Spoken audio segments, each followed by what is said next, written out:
Shadow vs. Earth Murim, Blaze and Kira. In the Murim world, martial arts reign supreme. He fuels superhuman abilities, with clans vying for power. Justice factions fight corruption, while evil forces seek dominance. Demonic cults follow their own code. Most of the world unaware of the fantastic abilities, though rumors persist. A few days before their 13th birthday, 12-year-olds Blaze and Kira, two preteens just released from school, hurry to catch the show. Enthralled by the reclusive monks and sages, sneaking into even the temples and training areas forbidden to outsiders to watch and learn. As Kira and Blaze creep through the dense forest, their hearts pound with anticipation. The ancient temple looming before them, its weathered stone walls shrouded in mist. They know they shouldn't be there, but the allure of the mysterious monks is too strong to resist. As they approach the training grounds, the sound of clashing weapons and shouted kiais fill the air. Kira grabs Blaze's sleeve, pulling him back into the shadows. They peer out from behind a large boulder, their eyes wide with wonder. The monks moving with fluid grace, their bodies a blur of motion as they execute intricate fighting forms. Ki energy crackles around them, visible to Kira and Blaze's untrained eyes. He looks at Kira, then says in her mind, "You think they'd ever let us normal folks train in here?" She giggles, then silently nods. "Maybe someday, who knows? We can hope," she says just as they are spotted by one of the monks patrolling the grounds. She pulls Blaze into a sprint. "Hey, you kids, get back here," he shouts as they take off running. A few other monks try to catch them but are too slow as Blaze and Kira avoid their grasp. Their forms a blur to all but the most refined, seasoned and powerful monks, watching intently as they dart over the exterior wall with superhuman agility. One of the masters looks to his charge on his right. "Those two always get away, escape our best guards. And they seem to grasp our teachings well. I want you to find them. Not to punish them but to request a meeting," he says to the man who nods. "Yes sir," he says, then vanishes as a blur. Kira and Blaze race through the forest, their hearts pounding in their chests. The shouts of the monks behind them, growing fainter with each passing moment. As they burst out of the tree line and into an open field beyond, Kira slows to a stop, doubling over and gasping for breath as Blaze skids to a halt beside her, his own chest heaving. "That was close," she pants, straightening up and wiping the sweat from her brow. "I thought for sure they were gonna catch us this time." Blaze grins, a mischievous glint in his eye. "Nah, they never catch us. We're too fast for 'em." She shakes her head. "No, they just don't send the ones with the greatest ability. The ones with the smaller but dense ki around them," she says. As they walk, the sun begins to set, painting the sky in vibrant hues of orange and pink. The air crisp and cool, carrying the scent of the forest in its ethereal touch. Dot. Dot. Dot. Blaze frowns as they walk. "Maybe we push our luck a lot going to the same temple so often," he thinks as a figure in dark robes appears before them, blocking their path. The man tall and muscular, his presence commanding.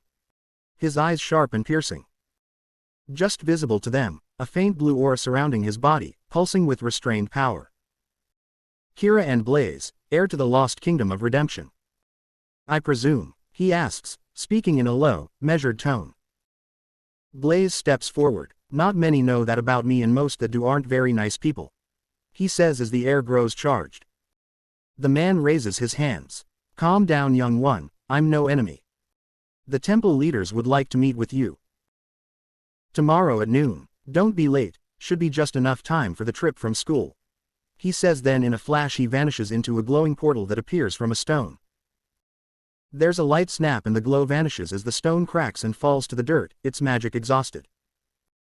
Kira and Blaze stand in stunned silence for a moment, processing what just happened.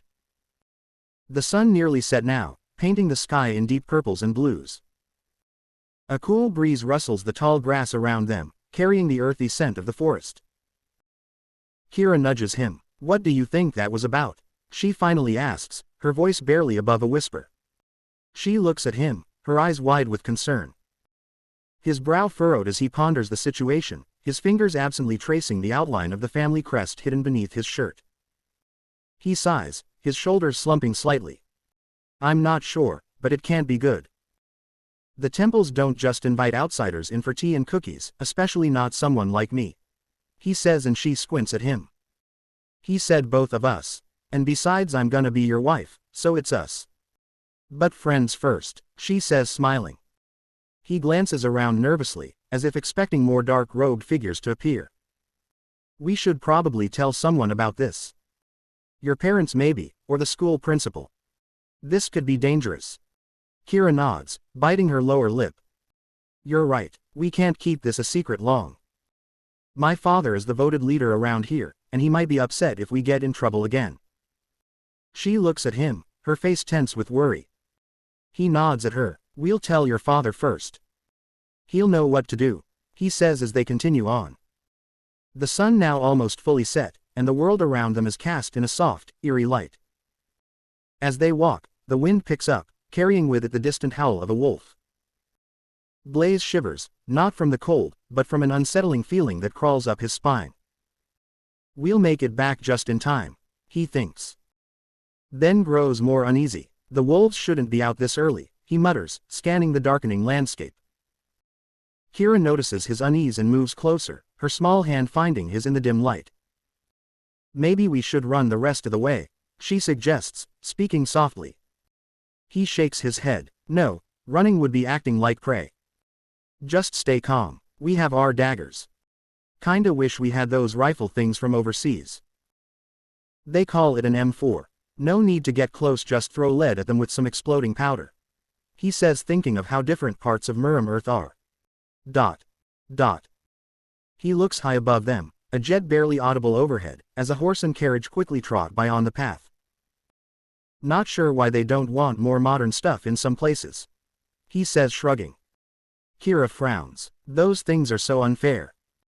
We couldn't even dodge those if we were 3 times faster. Besides, we don't like killing. It's bad. We defend ourselves and others, she says, looking towards the sounds in the distance. They quicken their pace, the sounds of the wolves growing louder behind them. The night air thick with the scent of damp earth and the musky odor of the predators stalking the shadows. Her grip on Blaze's hand tightens as a shiver runs down her spine. The forest suddenly eerily quiet, save for the occasional snap of a twig beneath their feet and the distant hooting of an owl. As they round a bend in the path, a massive gray wolf emerges from the shadows, its green eyes gleaming with hunger in the moonlight. It lets out a low growl, its hackles raised and teeth bared. Blaze looks at it a moment. Kira, watch for other wolves from behind and around us, he says, remembering her father's teachings about pack hunting. She nods, her pulse quickening as she scans the surrounding darkness. The wolf in front of them growls more aggressively, the sound vibrating their very core, its massive frame tensing as if ready to pounce. Blaze reaches for his dagger, his movements deliberate and controlled. Kira, I need you to stay close to me. We're going to have to fight our way out of this. She nods, her fingers wrapping around the hilt of her own dagger more tightly, the blade in its sheath. The wolf circles them slowly, its movements fluid and predatory. More growls echo through the trees, and Kira spots 2 more wolves emerging from the shadows.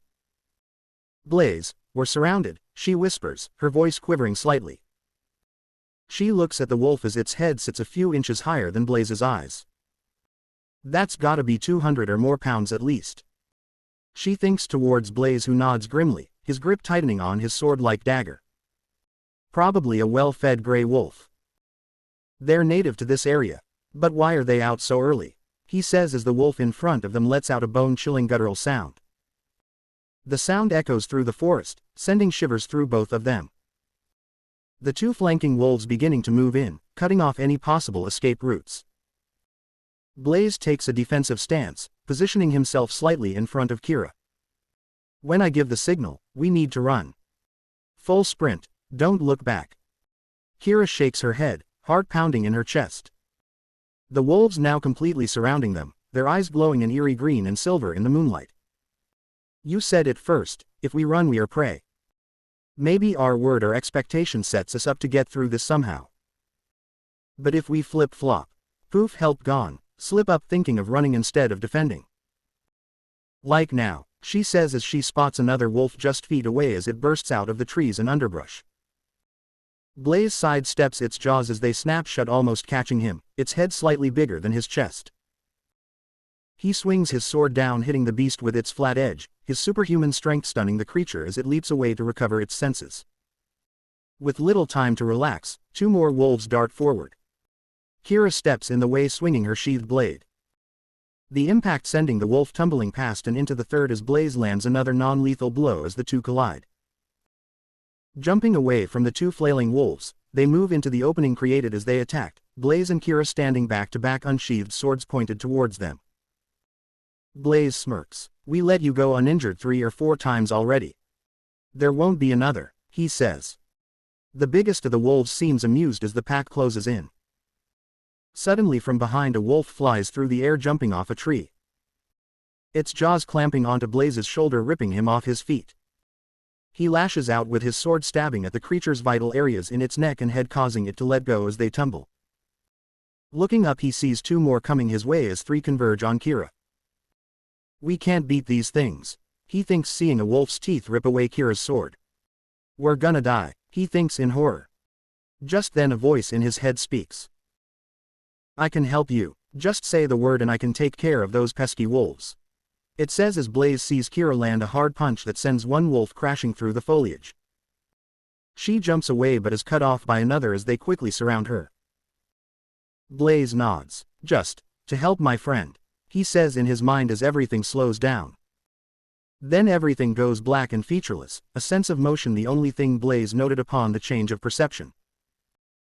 Outside his mental space, Kira looks up at him as he grabs a wolf by its neck, breaking it with ease, then rips off its head. Quickly turning, he impales another in its skull with a spear hand and the other wolves retreat. Watching in shock as Blaze systematically takes down each one, she gasps at his ferocity.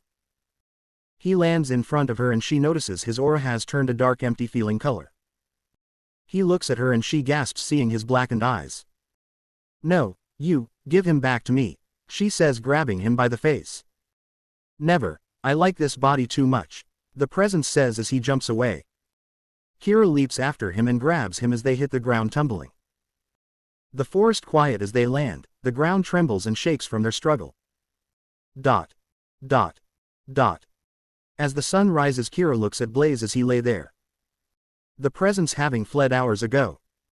As she sits holding him, the family demon wolf pup appears, rushing over to her. "Spark, Blaze is hurt," she says, crying. The young demon wolf looks at him in worry, then nods. "I'll be back with Master and help," he says in her mind, then dashes away. Blaze stirs, his eyes fluttering open as he slowly sits up. Worry and relief in Kira's chest. "Blaze, are you all right?" she asks, her voice trembling slightly. He looks around, his brow furrowed in confusion. "What happened? The last thing I remember is..." He trails off, his mind racing as he tries to piece together the events of the night before. "The wolves. I remember fighting them, but after that, everything is a blur." Kira bites her lip, her eyes downcast. Someone else took control. "I could see it in your eyes, Blaze. They were black, empty. And the way you moved. I heard the voice too. Don't ever listen to it, okay? It felt so icky and dark. And you lost yourself," she says, looking back towards the wolves. Just then her father appears. "Kira, Blaze, what happened? Kira, are you hurt?" he shouts, rushing to her. Kira shakes her head, tears welling up.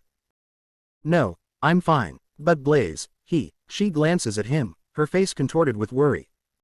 Blaze stands up slowly, his head spinning. "I don't know what happened, Master. I just remember the wolves attacking, and then," he pauses, a shudder running through his body as he recalls the dark presence. The man's eyes narrow as he looks at the carnage around them. "I see. If you had followed curfew, this wouldn't have happened," he says, growing upset. Blaze shrinks back, Kira's father, a powerful fighter back in his day. "Sir, the wolves came out early. I swear we tried to get home," he says as Kira nods in support. The middle-aged man takes a deep breath, his anger palpable but tempered by concern for his daughter's safety. "Very well, I will not punish you for this transgression, given the extraordinary circumstances. However, I must stress the importance of adhering to the rules and curfew from now on. The world outside the clan's protection is fraught with danger. Dot. Dot. After speaking with Kira a moment, he turns his gaze to Blaze, his expression stern yet filled with a hint of understanding. As for you, young man, it seems there is more to your story than meets the eye. The way Kira described your eyes and demeanor during the encounter with the wolves. It hints at a power beyond your current cultivation level.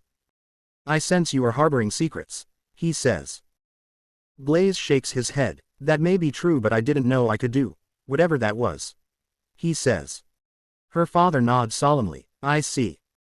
It appears you have stumbled upon a latent ability, one that even you yourself were unaware of. Such occurrences are rare but not unheard of in the world.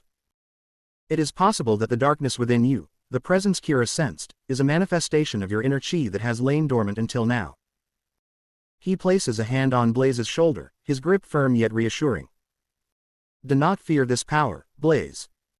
Embrace it, understand it, and learn to control it. The Murim way is one of self-mastery and discipline. Let this be a lesson. The path of cultivation is never straightforward, and unexpected trials will arise. For the first time Kira glares at her father and looks at Blaze. Don't listen to him, she says in their mind space. Dot. Dot. Dot. The next day as the school bell is about to ring, Kira looks over at Blaze, the meeting at the Forbidden Temple on her mind all day. She hesitates for a moment before approaching him. Blaze, I've been thinking about that invitation we got. Do you think we should tell anyone else about it? Her face a mix of concern and excitement. He looks around the almost empty courtyard, ensuring no one is within earshot. I don't know, Kira. The man in dark robes said it was meant for just the two of us. And with what happened last night, he trails off, his thoughts drifting back to the supernatural event. Kira nods, understanding his hesitation. You're right, but the temple leaders must know something about you, about us. About our connection to the kingdom of redemption. He shrugs. Honestly, I thought it was a kid's story, he says as they walk. The school bell ringing loudly. A few teachers glance at Blaze and Kira but pay them no attention. Kira frowns as she considers Blaze's words. But what if it's not just a story, Blaze? What if there's truth to it? The man in dark robes seemed so serious, and the way he talked about the kingdom of redemption. She pauses, a shiver running down her spine at the memory. And then last night, with the wolves and whatever that dark presence was inside you, it can't all be coincidence. Blaze runs a hand through his hair, frustration evident in his expression. I know. It's a lot to take in, Kira. The idea that we're somehow connected to a lost kingdom, that we have some sort of destiny. Dot. Dot. Dot. As they reach the temple they see the gates swing open as they approach. The intricate statues and murals pulling their attention in all directions, their steps echoing in the large empty chamber. Kira smiles. This place, it's amazing, she says as they spot a few monks dressed in royal-looking attire. The monks turn to face them, their expressions a mix of curiosity and solemnity. The eldest among them, a man with a long white beard and piercing eyes, steps forward. Welcome, Blaze and Kira, he says, his voice resonating through the chamber. We have been expecting you. Kira takes a step forward, her heart pounding with anticipation. Thank you for inviting us, sir. We're a bit overwhelmed, to be honest. This is all so sudden and unexpected. She glances at Blaze, seeking reassurance in his presence. The monk nods, a faint smile playing on his lips. I understand your confusion and trepidation. Blaze steps forward, his expression guarded yet curious. I'm sorry, sir, but who are you exactly?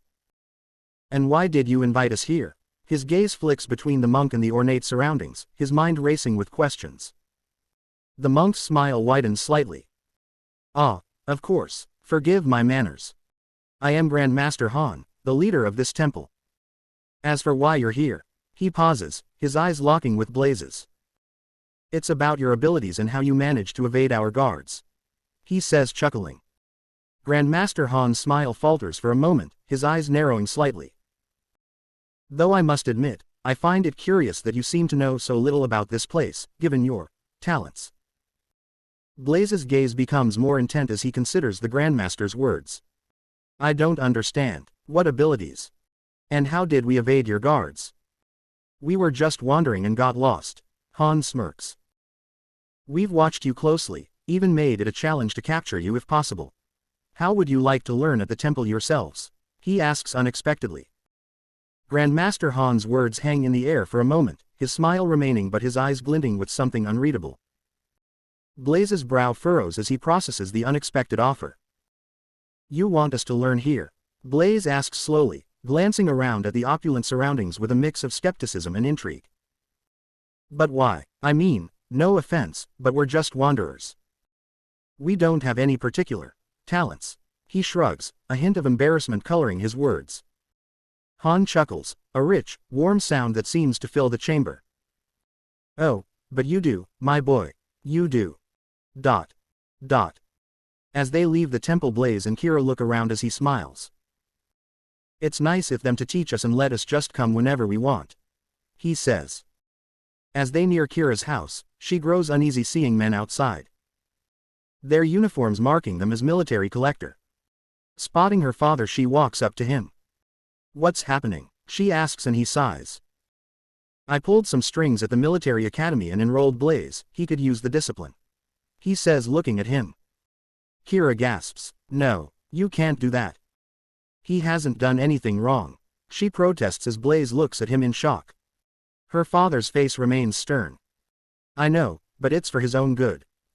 The temple has already reported his abilities to the authorities. They believe he poses a threat to public safety. The military officers approach, their hands hovering near their weapons. We're here to escort him to the academy for processing.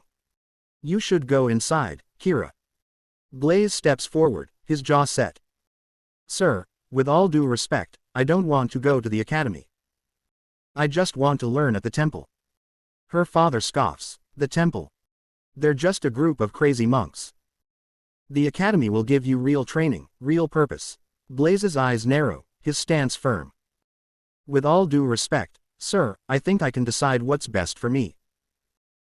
I appreciate your concern, but I'm not interested in the academy. His words are laced with a quiet intensity. Kira's father's face darkens, his hand moving to rest on his weapon.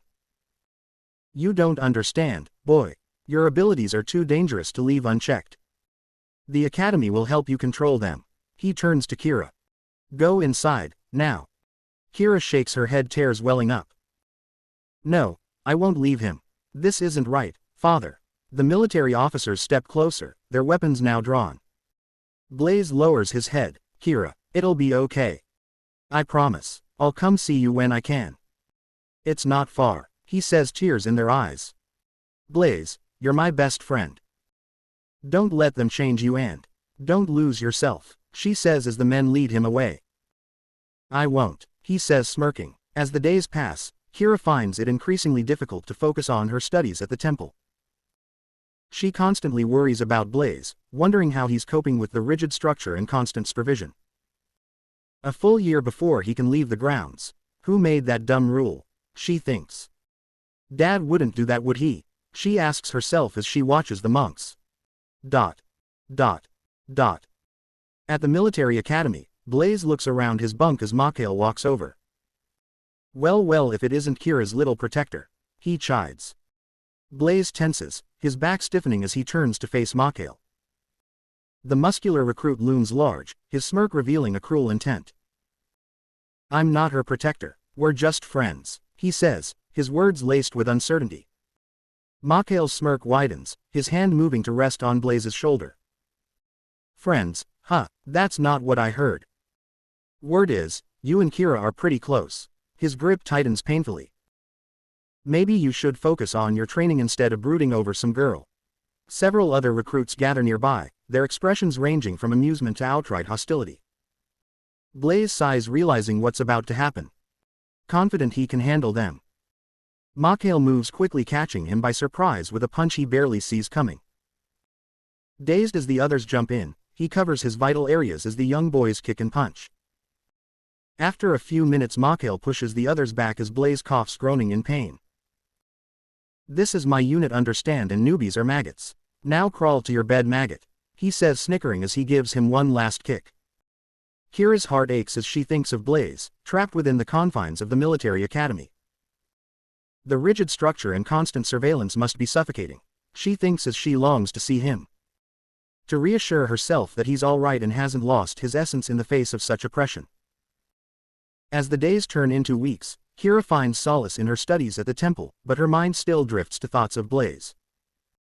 The very thought of him being hurt or broken fills her with a fierce protectiveness. 3 months in during PT, Mikhail looks at Blaze as they sprint across a mud-filled obstacle course. You think she's waiting for you? Come on buddy, as if, no contact or anything, he teases. Blaze's jaw clenches as he runs, his mind consumed by thoughts of Kira. The mud splatters around him as he pushes himself harder, driven by a need to prove his worth despite the taunts. He silently vows to endure this ordeal, to return to Kira and show her he hasn't changed, that he's still the same person she knew. He pushes himself harder, the mud and sweat mingling as he continues running, his mind fixed on the goal of his eventual freedom. As the weeks and months pass, his body adapts to the physical demands of the academy, his muscles becoming more defined and his stamina increasing. 6 months into his training, he's jogging along a trail as his clone Mikhail comes up beside him. You really should give up on thinking she's not some hopper like the other girls in town, he says, and Blaze tackles him to the ground. Reaching out they gasp as they tumble down a steep slope. At the bottom Blaze jumps up as Mikhail charges toward him. Blaze plants his feet and cancels out the spear attempt, throwing him to the ground. The boy's struggling a moment, Blaze mounts up over him and throws a few punches that he dodges. Both of them stopping as a small crater forms around Blaze's punches. Mikhail looks up at him in shock. Blaze raising his hands in horror. Mikhail swallows nervously. I don't really think that about her. I was just giving you a hard time, he says as the MPs notice the scuffle. The next day Mikhail pulls Blaze aside in the mess hall. Hey, I was kind of an ass yesterday. She actually asks me about you every time I see her. It's really annoying, but really limiting yourself though buddy, he says smiling as he looks at a passing student. Blaze squints at him. Don't you have a girlfriend? He asks. His slightly altered clone chuckles. She calls us that, but I don't think Zara is my kind of girl. She's too soft, he says, nudging Blaze in the arm. Watch this, he says, moving over to the line. As he watches, Blaze chuckles as Mikhail flirts with one of the girls and goes silent as Zara turns around and slaps him. As he comes back over, Blaze keeps himself together. Yeah, she seems really soft, he says, starting to laugh. His clone smirks. I barely felt that, he says, and Zara looks over, rolling her eyes. A year after Kira's father shipped Blaze to the military academy, she sits meditating in the temple after school. Thoughts of seeing Blaze in a few days making her smile. She smirks as her energetic mental construct Lena forms a body around the object on the ground before her. The monks watching in awe as the barely visible figure waves and then rejoins with her. Kira gasps from the effort and relaxes her body. Just then a familiar aura washes over her and she turns around in surprise. A grin taking over her face as she sees Blaze standing behind her.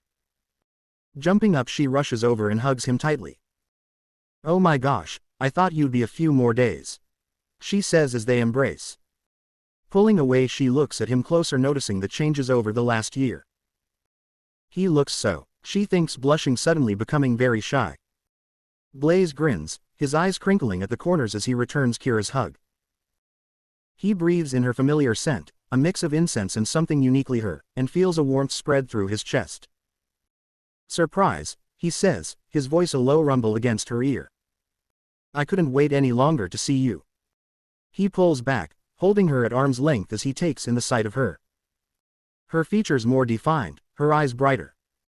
He notices the blush creeping across her cheeks and feels a flutter in his stomach, a timidness coming over him. You look different, he says, his gaze lingering on her eyes. Kira's blush deepens at his compliment, a soft smile playing on her lips. You do too, she says, her fingers absently tracing the outline of the fresh scar along his jaw. I missed you so much. Her hand lingers on his skin for a moment before she remembers where they are. Oh, I'm sorry, she says, growing even more shy. He chuckles. I don't mind, but I do have to be back on base by midnight or I can't get leave for the next day after training. He tells her. He takes Kira's hand, a spark seeming to dance between their fingertips. Walk with me, I want to show you something, he says and Kira nods. As they walk out of the temple grounds, Blaze marvels at the changes in the town. The once familiar streets now seem strange and foreign. Looking over, Kira notices his expression and squeezes his hand reassuringly. It's good to be back, he says, his words more for himself than for her. Everything's different, but not by much. I'm glad to see you. She smiles, a soft and gentle expression that seems to light up her face. They started allowing technology from overseas the last 10 months and construction's been way faster. She says, eyeing a tall yellow and black crane as its engine roars to life. They only allow certain people to have cars and stuff, but TVs and electricity are spreading fast. She says, seeing him looking at the power lines above. Blaze nods, taking in the changes with a mix of fascination and unease. The roar of the crane engine and the buzz of the power lines foreign to his ears, a stark contrast to the quiet simplicity he once knew. The unliving energy in the lines distracting as they pulsate overhead. He squeezes Kira's hand, drawing comfort from her presence as they continue walking. So, what did you want to show me? She asks, her curiosity piqued as he glances at her, a glint in his eye. You'll see, he replies, a smirk playing on his lips. He leads her through the winding streets, past the bustling marketplace and the newly erected buildings, until they reach the outskirts of town.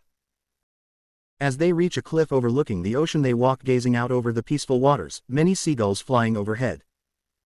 As they walk, Blaze takes a knee as he pulls out a box. I know it's kinda early, but, Kira, when we get there, will you marry me? He asks. Kira's eyes widen in shock as Blaze kneels before her, the velvet box in his hands seeming to glow under the soft light of the setting sun. She blinks rapidly, trying to process the sudden turn of events, her heart pounding wildly in her chest. The seagulls continue their cheerful cries overhead. Kira takes a shuddering breath, her hands trembling as she reaches out to caress Blaze's cheek. His eyes search hers, a mixture of nervousness and hope dancing in their depths. The salty sea breeze tangles in her hair, the strands dancing around her face like a halo. I wasn't expecting that, she chuckles shyly. She puts her hand out. There's nothing more that I want. Me and you, and we'll travel helping others someday too, she says happily as he slips the promise ring onto her finger with a smile. Just then a loud pop nearby startles them. Kira's face contorting in confusion and shock as she feels a searing pain in her chest.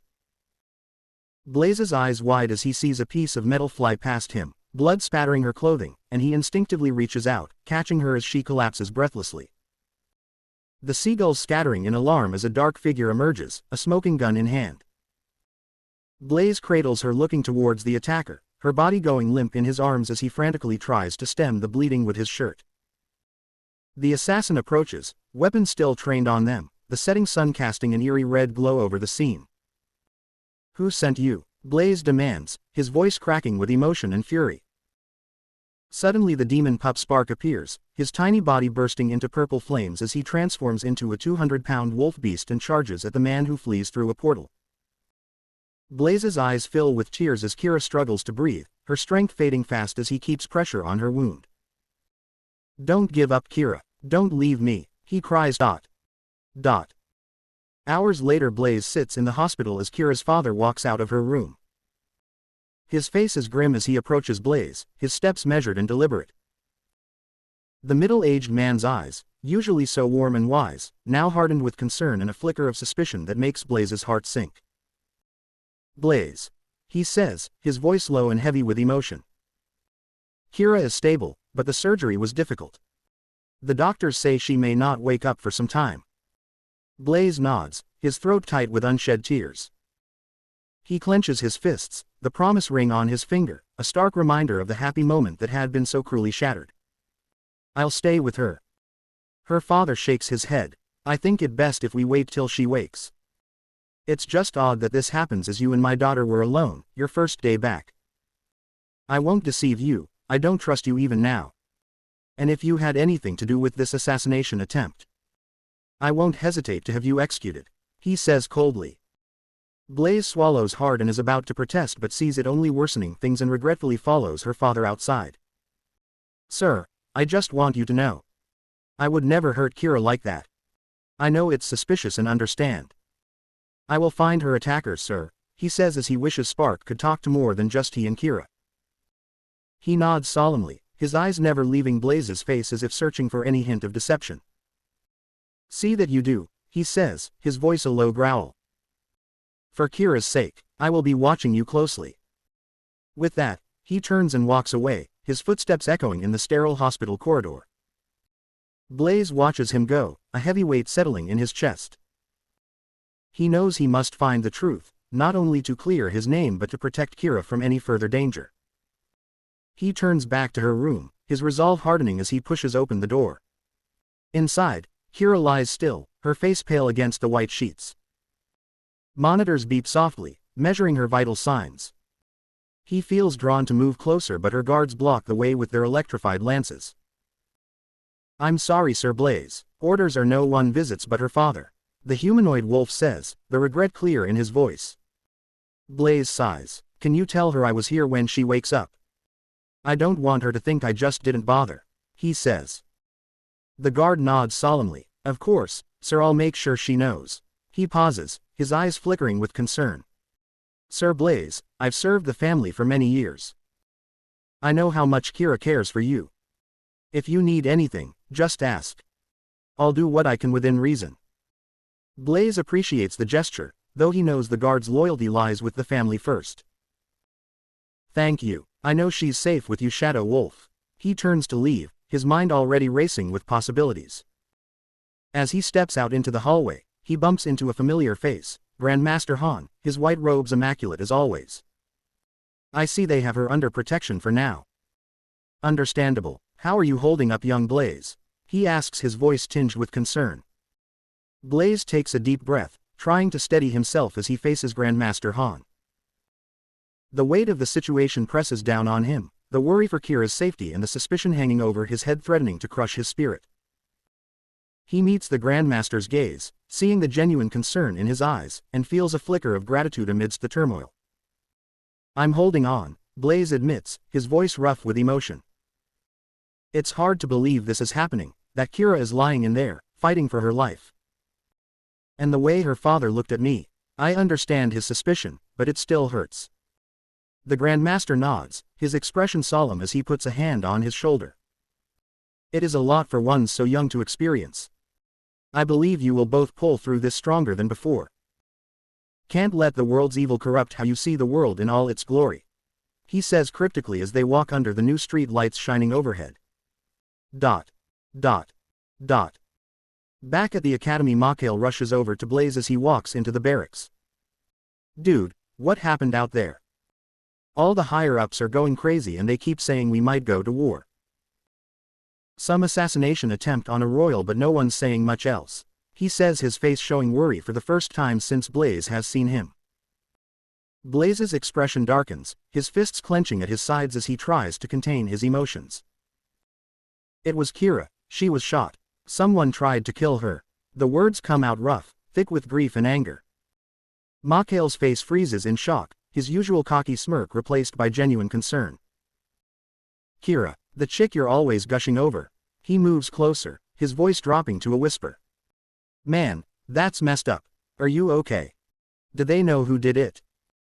Blaze shakes his head, pain and rage warring for dominance in his heart. No, but it had to be someone from Talcar. It's the only kingdom where teleportation magic is a constant rumor and guns like the one used exist. He tells him. Mikhail's eyes widen as he processes this new information. Talcar, those bastards. If it's true that they attacked Kira. He trails off, his jaw clenching with barely contained fury. I'm sorry, man, really, Kira's a good kid. She doesn't deserve this. Blaze nods, a bitter smile twisting his lips. You're right, she doesn't, and I'm going to find out who did this and make them pay. His voice low, intense, the determination in his eyes unmistakable. Mikhail hesitates for a moment, then speaks up. You know, I might be able to help with that. I've got some connections. Blaze squints at him, How's a 14-year-old have connections in Talcar? He asks confused. His clone smirks. I can't tell you that yet. Just trust me buddy, he says. Dot. Dot. Dot. As Blaze tries to sleep, he tosses and turns thinking of Kira. He looks up at the ceiling. As he lay there he suddenly feels like praying. God, if you're there, please help Kira to get better quickly. She's my best friend and I'm scared of losing her. I may not be good enough but I know you are. I know you can do something and I thank you. He says softly as tears fill his eyes. While he lay there a wave of exhaustion washes over him as he passes into sleep. Dot. Dot. Dot. The next morning, Blaze wakes up early, driven by a restless energy. He changes into his academy training gear and heads to the outdoor practice area. As he moves through the exercises, his thoughts keep returning to Kira. The sun beats down mercilessly, but he continues, pushing himself harder and harder. I have to become strong enough to protect her, no matter what it takes. He thinks to himself as he collapses to the dirt. His commanding officers watching closely. Dot. Dot. The next day during breakfast, an officer takes Blaze aside in the mess hall. You'll be glad to know that Kira is awake, she's been asking for you all day as well. Her father has approved a few days leave so you can see her. He says and Blaze perks up. Feeling relief and a spark of joy he smiles. Thank you, sir, that's great news. I'll head there right away. He stands up from the table, his breakfast forgotten. The officer nods, a slight smile on his face. Dismissed, but be back by sunset the day after tomorrow. We've got important training exercises scheduled for the next few days, big changes coming.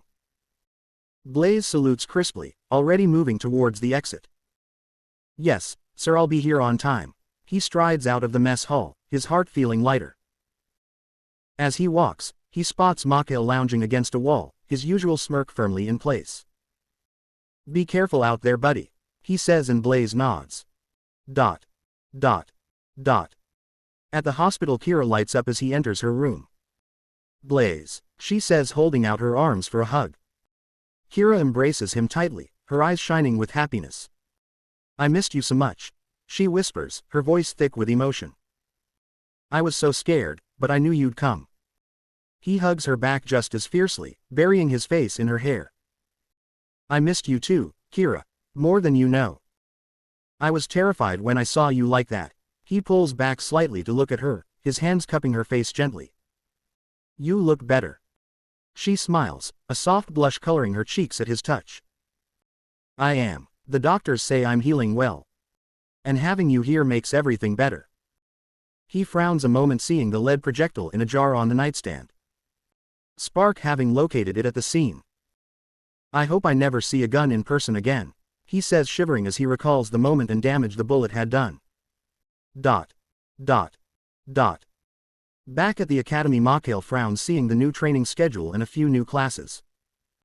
He reads the new additions to himself a moment. M4 target practice, naval strategy, radio communications.